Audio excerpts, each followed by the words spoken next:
Patati-fouti, patati-fouti, patati-scouti. Le pari était audacieux. 1933, l'entre-deux-guerres, la récession. Louis d'Espinasse décide d'aller au bout de son rêve, celui de s'installer à son propre compte comme on dit aujourd'hui.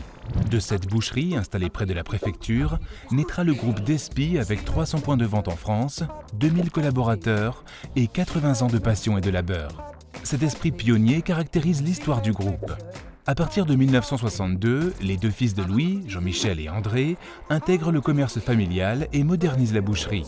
En 1969, ils reprennent officiellement l'affaire familiale et créent leur première marque, Despinasse Frères. Puis, les rénovations et les agrandissements se succèdent pour répondre au développement du commerce en France. En 1975, installés au sein même des abattoirs de Saint-Étienne, les frères d'Espinasse lancent une nouvelle activité, la cheville forésienne, qui vend en gros aux bouchers et grandes surfaces. En 1979, pour répondre à leur croissance, ils créent la première usine de production à Saint-Étienne dans le quartier Jacquard, où ils installent une deuxième surface de vente. C'est la création de Despinasse Viande. 1981, ouverture du troisième espace de vente à Saint-Étienne-Mont-Plaisir. C'est le début de la stratégie du groupe, le succursalisme. Très vite, le groupe atteint une trentaine de boucheries de quartier dans la région Rhône-Alpes. C'est en 1985 que le premier magasin de type Grand Frais voit le jour sous l'enseigne Fruteco. Jean-Michel comprend l'attrait pour ce type de distribution et développe les magasins Espace Fraîcheur qui deviendront par la suite Grand Frais.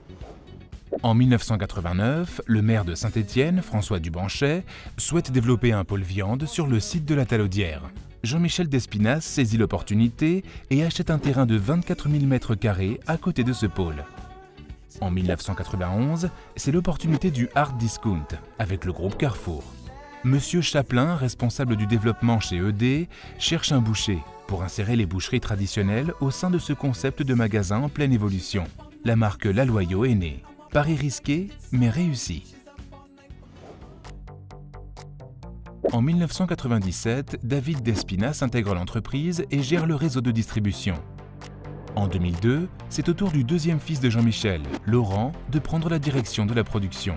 Ensemble, ils accélèrent le développement en consacrant 5% de leur chiffre d'affaires à la recherche et au développement. Depuis 2007, chaque année, 12 millions d'euros sont investis pour la pérennité et l'expansion du groupe.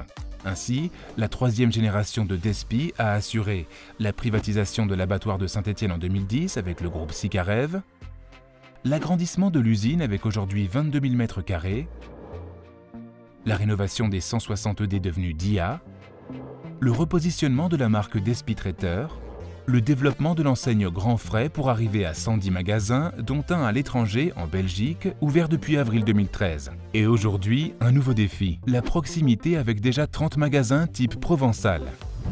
Durant sa riche histoire, le groupe d'Espinasse a toujours prouvé sa faculté d'adaptation, mais a su conserver son savoir-faire et ses valeurs. Le groupe Despi achète toujours ses bêtes sur les marchés, fabrique tous ses produits de charcuterie, mais aussi tous les produits traiteurs. Tous les magasins sont restés fidèles à leur métier et continuent de recevoir de la carcasse qui est désossée et travaillée par de vrais bouchers professionnels sur place. Avec la privatisation de l'abattoir en 2010, l'entreprise répond à la notion de circuit court. Achat des bêtes par nos acheteurs qui sont abattus dans notre abattoir, maturés dans nos ateliers et découpés et vendus dans nos magasins. En 80 ans, le groupe d'Espinasse est devenu le numéro 1 français de la boucherie traditionnelle.